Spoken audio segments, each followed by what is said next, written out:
So here are the precincts in Chicago, which are sort of disputed in this election right now. And you have people saying that there was voter fraud in these precincts, and you have other people saying that there weren't. So here's the precincts in question. And the question I think we're seeking to answer is, does Benford's law, which is the mathematical principle, one of many things that are being used to suggest that indeed there was some voter fraud in Chicago in the 2020 U.S. presidential election. So does Benford's law prove that there was voter fraud in Chicago? And the answer to that question is yes and no. I think most people either don't understand Benford's law or they have a very idealized view of that particular law. So Benford's law essentially states that if you sort of go through any string of numbers and you look at their first digit and you look at the distribution of first digits, i.e. the number of incidences of the first digit being 1, 2, 3, etc., all the way to 9, that it should follow sort of a logarithmic sort of decline pattern. And so that's what's being used to suggest that, well, hang on here, the votes when you count them don't follow that pattern in Chicago, particularly the Biden votes, and therefore there must be voter fraud. Well, that's actually an incorrect way of looking at it, but it arrives at the correct conclusion. So in order to understand that, you have to take a look at this sheet over here. Here you can see, if I were to create a list, let's say from 1 to 1,000, and then I was to look at the first digit distribution, here's what it would look like. You would have a large preponderance of ones, and 2, 3, 4, 5, 6, 7, 8, 9 would actually be even. Okay, so this isn't a logarithmic decline. It's a large preponderance of ones followed by an even amount of numbers. So, for example, somebody who didn't understand Benford's law, if you asked them, well, if you were to tot up all the numbers between 1 and 1,000, you looked at the first digit, what would be the distribution? They'd probably say it's even, right? So there's the same number of ones as twos as threes because, 10, 20, 30, etc. And they would say, well, it's just entirely even, and that's a perfectly reasonable assumption. The surprising thing about Benford's law is that he finds that in lists it's not even. But his particular idealized distribution is that kind of logarithmic decline. That's not what we see here. In 1,000 rows, we see just a preponderance of ones.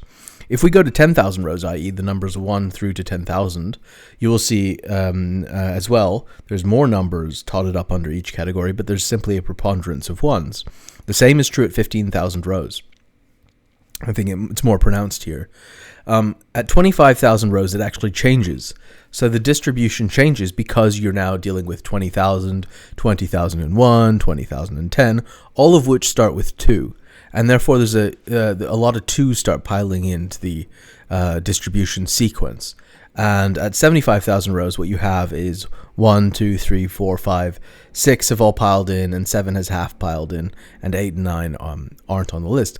So this is what the actual distribution should look like. So if I said, I've got this list, it's in a random order, but it's between 1 and whatever, 25,000, and you can't use any digit twice, you would get a distribution exactly like this. And if I said, well, it's random, so that some digits sometimes can interact, then it would be this with a degree of noise added in. So that's what so you need to understand what the idealized first digit distribution for the given series that you're looking at is before you can decide whether or not there's been an aberration, which in the case of voting would suggest voter fraud, especially if there's a sharp aberration off of normal variations in what that first digit distribution should be. So this is actually a very good forensic tool to assess whether or not there's been fraud in the voting process. So now what we can do is we can go to the Board of Election Commissioners in Chicago over here, and we can download the general election for 2020 and get that data. And what I did was I downloaded it and I put it over here. So this is the data for all of those precincts that you saw in Chicago over here. And as you can see Precinct 1 in Ward 1 has X amount of votes in total, and of those, 87% of them went to Biden and Harris, and you had 661 votes going to Biden and Harris here, and 10% of them went to Trump, and you have 77 votes here going to Trump. etc. And it goes just sort of down the sheet, and it also has some third-party candidates for those of you who are so inclined. So those are the third-party candidates. And it goes down this sheet. It has Ward 2, etc. Now, what it does, though, is it breaks up the data by doing this in this way. And what I did was I took this data and I condensed it. So I just unbroke it. You know, as you can see, it goes straight from Ward 1 to Ward 2, etc. Okay, so this data is easier to work with. I then took this condensed data and I looked at the total vote distribution. So what I did here was I took the data for the total votes and looked at the distributions of them. And here is the model of how it should look. So basically, when you look here, remember these guys? What you see is a model for 75,000. If you went 1 to 75,000, like 1, 2, 3, 4, all the way up to 75,000, this is exactly the first digit distribution you should get. End of story. And if this is even tampered with in any way, you can say to, hey, this data has been tampered.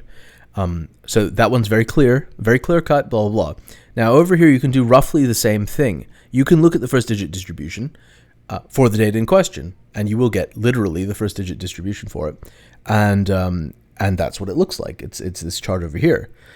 You can then get the idealized distribution, and the way that you do it is by basically saying that let's say there was a set of votes for a candidate, okay? So and this candidate gets between 300 and 600 votes, okay? In each precinct, okay?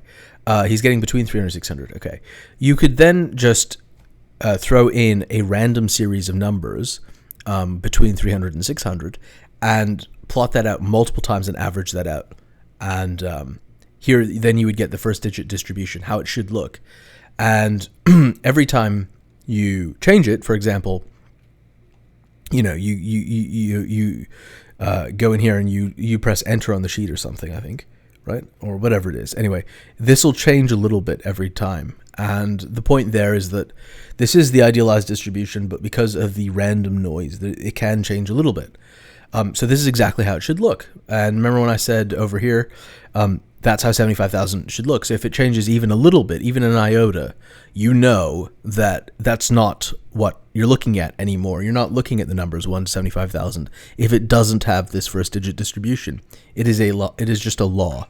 And in this case, what you can see here, we'll move over here, is that the model of the votes, the votes in their various permutations, okay, is what we can consider our tamper-proof seal. It's the expected untampered fingerprint in real data, and it should look similar to modest variations on this graph, which is the output of Benford's law at this number of votes per precinct. It's not really Benford's law, it's the output of the first digit distribution, but it's what everyone that you and me will hear in common parlance referring to the Benford law problem in Chicago.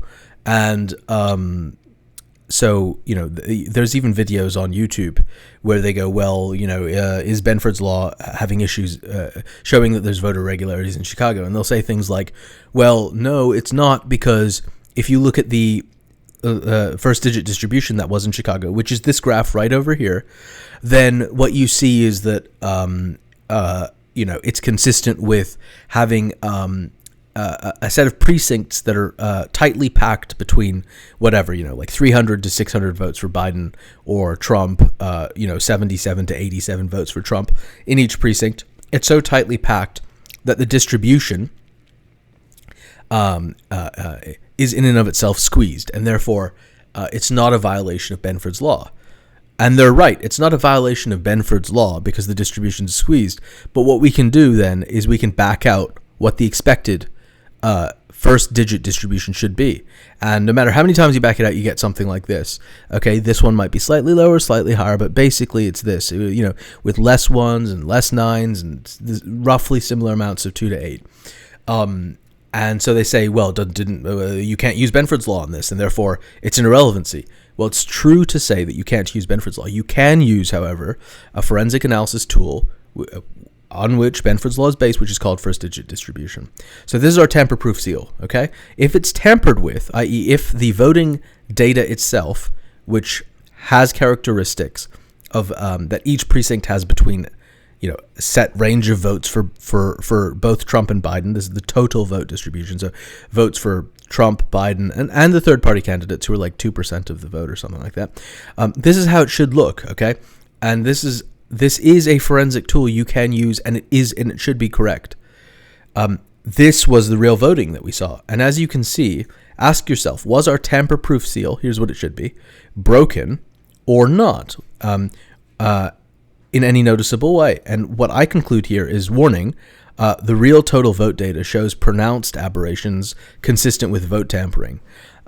You could go to anybody. You could go to your to somebody that you know who's like 9 years old, and they would be able to tell you the difference between these two graphs. Okay, the first time you learn graphs in school, people, you're tested on this sort of stuff, and people learn that these two graphs are just not the same. Your dog, frankly, could tell you that these two graphs are not the same. Okay, in the way that, when there's an edge of a table, the dog isn't scared, but when it's a corner of the table, he is. I mean, he can recognize that. Even a dog can recognize. This is very, very different. And so what I would say is that these pronounced aberrations are not consistent with not vote tampering. The votes have been tampered with in some way. That doesn't mean that they've been tampered by third-party people. It doesn't mean they've been tampered by Trump supporters. It doesn't mean they've been tampered by Biden supporters. It does mean, however, that there's a very strong evidence here that they have been tampered with, so that we can say, according to the total vote distribution. But it could be that, I don't know, a bunch of third-party votes were thrown out or something like this. So what we need to do in order to analyze further, where is this tampering occurring, is one of the easy things we can do is take a look. We can split the votes by the various parties. So we can take a look at the Republican vote, and we can take a look at the Democrat vote. So over here, I've done that. Here is the real data from the votes that Trump received. Remember this little group of data by precinct with the various parties. You can see that Trump, basically broadly speaking, in Chicago, received consistently far fewer votes than Biden. 15% to Biden's 82% of the vote. But you could almost divide Biden's vote by 10, and that's what Trump has. But we can take a look at this, and we can take a look at that first digit distribution, and what we get is this graph over here, with a lot of ones appearing in the real voting data, a lot of twos appearing, more threes appearing, and then sort of an even amount of 4 to 9s appearing. Okay. But if we then say, we go back to this here, okay, you could broadly say, if I said to you, come up with a list of numbers that approximates these numbers, that if I put it over here, you wouldn't be able to tell the difference between these two lists. You'd say, well, if I could get a set of digits, let's say between 30 and 80, or 30 and 90, or 30 and 135, I'd be able to, just randomly over here, I'd be able to produce a string that you wouldn't be able to, unless you'd memorized every single digit, be able to easily tell the difference, because that string actually models this string. And then I could re-randomize that constantly and produce various distributions constantly within this range, and figure out what the ideal what the first digit distribution should look like. And I've done that. And here's what it should look like. You can see here a high preponderance of ones, a slightly higher preponderance of twos, slightly lower preponderance of twos, lower preponderance of threes, and then sort of an even amount over here with, in this particular variation, a higher number of sevens. But every time you run this model, these guys move up and down about that amount, okay? So they're moving up and down that amount. So a little bit of variation is consistent with random noise, okay? But what we can say is that if you have a candidate who's getting, between this range of votes, then his first digit distribution forensic analysis should look like this. That's his fingerprint. So again, we can go back to this. This is the tamper-proof seal. The expected untampered fingerprint in real data should look similar to modest variations on this graph, which is the output of Benford's law at this number of votes per precinct. So now what I want you to do is take a look at the real data and ask yourself, was our tamper-proof seal broken or not? Was it tampered with in any noticeable way?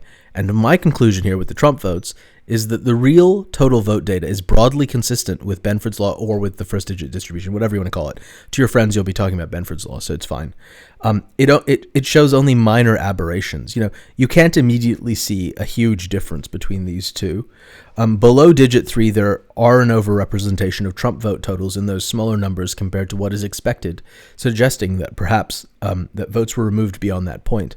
And additionally, beyond digit 4, there are an underrepresentation of Trump vote totals compared to reasonable expectations, suggesting that perhaps in areas where Trump received in excess of, for example, 310 votes, excess votes were then somehow nullified or removed from the vote totals.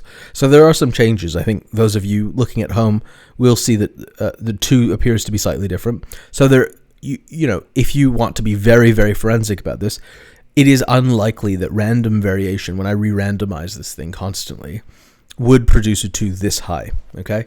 So it is a slight aberration off of the forensic fingerprint that it should have, and that would suggest some mild vote tampering over here.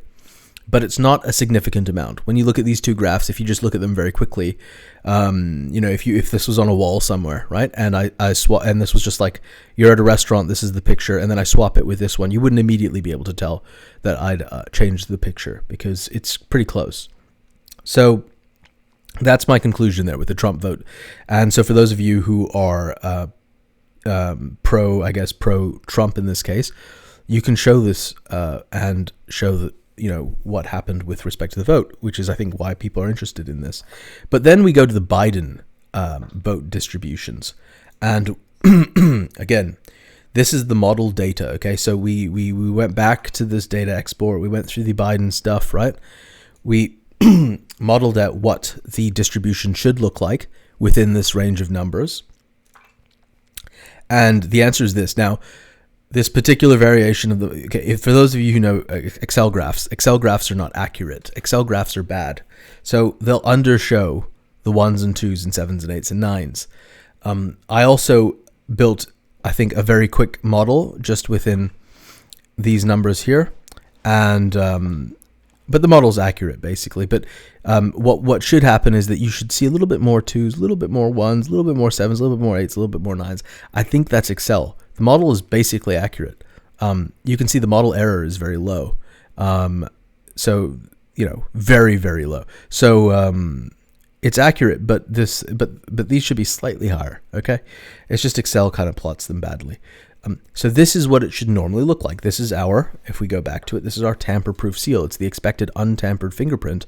In real data, should look similar to modest variations of this graph, which is the output of Benford's law, this number of votes per precinct. So this is what Biden's data should look like given the number of votes that he actually received. However, this is what his data did look like, okay? That's the first digit distribution, real data from Biden votes distribution sheet. So ask yourself, was our tamper-proof seal broken or not? Was it tampered with in any noticeable way? And my conclusion here is that, warning, the real total vote data shows pronounced aberrations consistent with vote tampering. For example, here we expected a low number of 3s. We didn't just expect it. It is what must happen if you are getting, whatever it was. I don't remember exactly when I built it, but whatever it was, between, let's say, 300 and 900 votes, or whatever he was getting, you should have a lower preponderance of 3s then. And actually, Biden's votes have the highest preponderance of 3s, okay? You should have very little 1s and 2s and very little 7, 8s, and 9s. Biden has pronounced 1s and 2s. He actually has very little 9, to be fair, okay? So that's fine. Which, by the way, is what this graph should have shown. His 8, though, is a little bit high. His 2 is very high. His 1 is high. His 3 should be low. It's very high. It's his highest. 4, we're sitting at 650 here and 500 there. So it's within a normal range. 5 should be low here at around 250. 5 is at 700 in the model. So it should be, at around 700. His actual number of 5s that he got were 273. The 6s should be much more common. They're very little, not common here. 7s shouldn't be very common at all. 7s are very common here. etc. And so what we can say here is, if you look here, the seal, I mean, if you're very design oriented, then the seal was slightly broken. There is some vote tampering going on here, but not a lot. But over here, these two graphs don't even look the same. Nobody in their right mind would say that this graph at all resembles this graph. They're just not the same graph. The seal has been completely broken, and that is consistent with vote tampering. So what we can say is that the Biden votes were tampered with. Now, does that mean that the Democrat Party tampered with the votes? No, it does not. It could have been third parties who tampered with the vote. It could be other groups. It could be low-level sort of poll people or whatever, people who are telling them, just miscounting. It could be low-level people who just, I guess, wanted to change Biden's distribution. It could be, any number of things. It could be foreign, I don't know, like a foreign government or something doing something like this. But it could also be the Democratic Party in this case who tampered with the votes, but that doesn't mean that it is. There's no evidence that it is. There is evidence, however, that there was vote tampering with respect to the Biden votes in Chicago. That is beyond a shadow of a doubt, I think, between these two models. Now, you could say, well, yeah, but your one is just so bad, like it doesn't graph these guys out. That's true. That's because Excel's just awful. But it's not, but this is what it should be, but more or less. And so, add in your little randoms over here. But but this is just simply not consistent. Even if these guys are low, okay, and you can factor them in, it's just not consistent. And actually, these guys should be pretty low. I'll tell you why. You're like, well, why should 7s, 8s, 9s, 1s?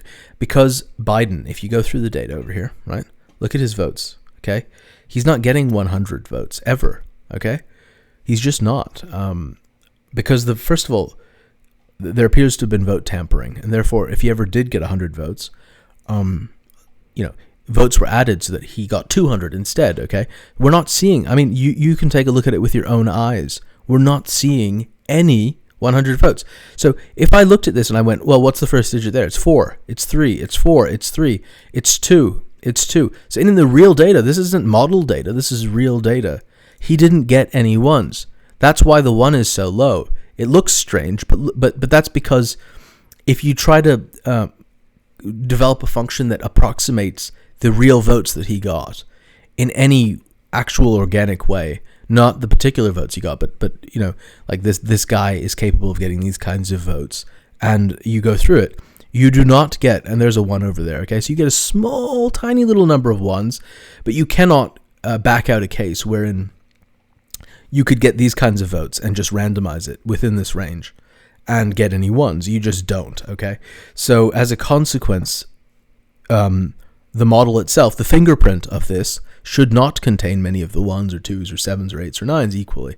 Okay, it just shouldn't. And you go, well, that's a funny fingerprint. Well, because the votes themselves were so heavily tampered with that it produces a funny ideal fingerprint in the first place. But that's the ideal fingerprint, and it is a fingerprint. It should follow this very closely for that range of votes, which is in and of itself a ridiculous range. And what we can see is that even within that context, it doesn't follow the first digit distribution at all that you would expect, suggesting vote tampering. So please do not listen to this video and say, well, that means that he thinks that the Chicago officials tampered with the votes. Like, I'm not pointing to who tampered with the votes. It could have been the voters, maybe voters themselves, who were, in areas with only 100 people, then, I don't know, knocked on every single door in their neighborhood and said, no, there's got to be 100 more voters in here, or something like that.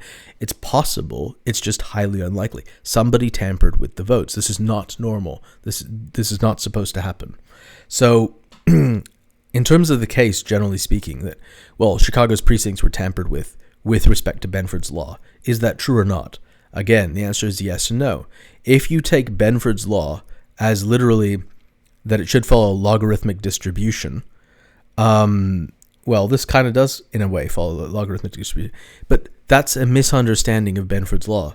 Benford's law says that it should follow that kind of a distribution generally speaking, specifically if you average over multiple different strings of data, right, you will then get Benford's law for sure. But also particularly if you have a set of variable numbers which are quite large and go over several orders of magnitude, so 10, 100, they go into the thousands, the 10,000s, etc., you can get a Benford's law type distribution. But what you get beyond that is a distribution, a fingerprint for how it should be. And that any aberration from that suggests some external force coming in and changing things completely away from how you would expect them. And given the number of votes he received, and he did receive a range of votes, you can go in, you can look at the data yourself, there has to be an expected distribution.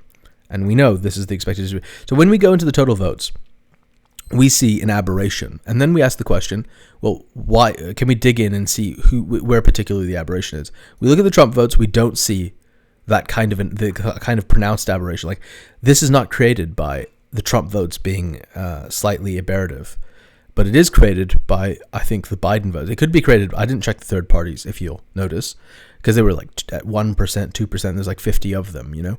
And so we could, I mean, for those of you who are so inclined, you can go and you can check them, and maybe it was the third parties that caused the total vote aberration. But it appears to be, I mean, anybody who's with eyes can see this, that the expected range of Biden's first-digit distribution does not follow the realized range of Biden's first-digit distribution. It so doesn't follow it that you can imagine that that's the reason that the total votes themselves show aberrations. There is an expected range here, and that expected range does not change a lot depending on how many times you compute it. And the realized situation is completely different. So all those people blowing the whistle about voting irregularities in Chicago, they are right. All of those people telling you, well, Benford's law doesn't apply here because it's a narrow range. The precincts, right?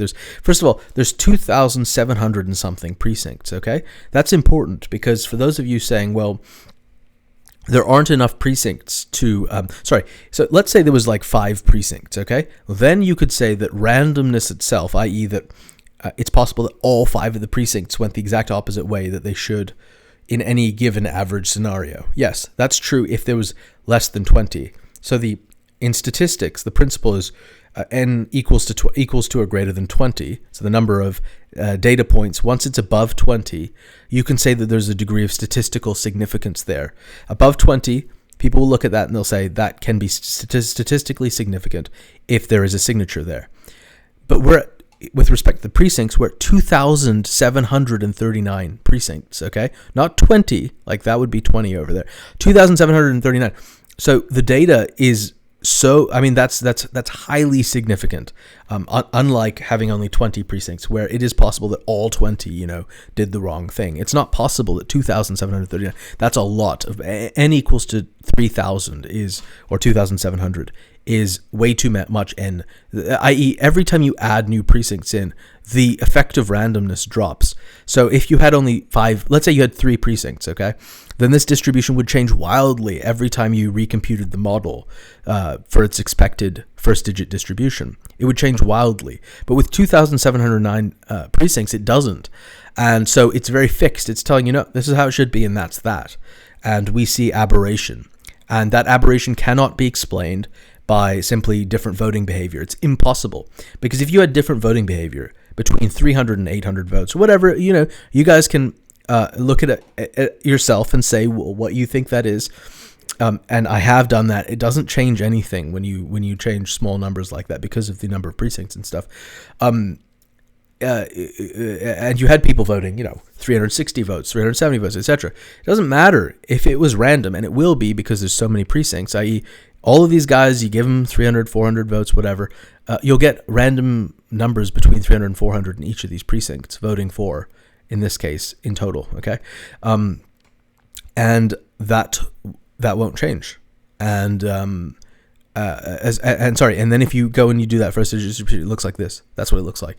Here's what you're getting, okay? So that suggests that the votes have been stuffed in the wrong numbers. So, for example, I'll give you an example. Let's say you didn't like when a certain candidate got 300 votes, let's say, So if the candidate ever gets 300 votes, you will put 100 ballots in there so that they get 400 votes because you just can't stand 300.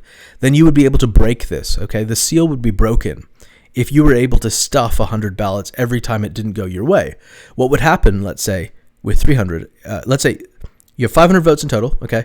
Or in this case, let's say you have 1,000 votes in total. Let's say you don't like when your candidate only got 300 votes because you know that your candidate, in order to win, usually needs about 500 votes. So that what you do then is stuff for 400 and 500. You saw, oh, he's getting about 300. You bring in 200 ballots. He gets 400 or 500. He never gets 300, therefore. What happens? This guy drops. You see? It drops. And what's happened? It dropped, okay? And it drops. Where does that go? It goes to 4. It goes to 5. What happens here? It dropped. It went to 4. It went to 5, okay? So, and 2. Let's say you don't like 200 because 200 in a precinct doesn't mean you're going to win it, okay? So then you're going to, whenever there's 200, you're going to add 400 votes or something, right? So what would happen? 2 would drop and like 6 or 7 would rise. Well, what's happened? 2 is dropped and 6 is risen, 5 is risen, etc. If there was 700 votes for your candidate and you thought, well, I've got all these, let's say for Biden in this case, there's 700 votes. And you think, well, I don't want him to get too many votes in any precinct because there's only so many voters and it looks strange. So I'm going to then remove votes. Well, then you could do that and that would be consistent with the 7 changing or something like that. So and if you did that, by the way, it also changed Trump's distribution. And hence you have sometimes Trump adding votes in that 200 range, So, but Biden's distribution here is what explains this aberration, okay? Trump's vote distribution, it doesn't change much. It doesn't explain the degree of aberration we're seeing here. It's the Biden vote distribution that explains the degree of aberration we're seeing here. So, yes, based on the forensic tool of first-digit distribution, we can conclude that Chicago's voting results are severely aberrative, consistent with vote tampering. We cannot conclude who tampered with the votes. That's for you to decide in the comment section below. So thanks so much for watching this video, and hopefully you enjoyed it. And the next time someone shows you a video showing that, well, Benford's law doesn't apply in Chicago's precincts, you can hand them this video. So yeah, again, thanks so much for watching, and discuss in the comment section below.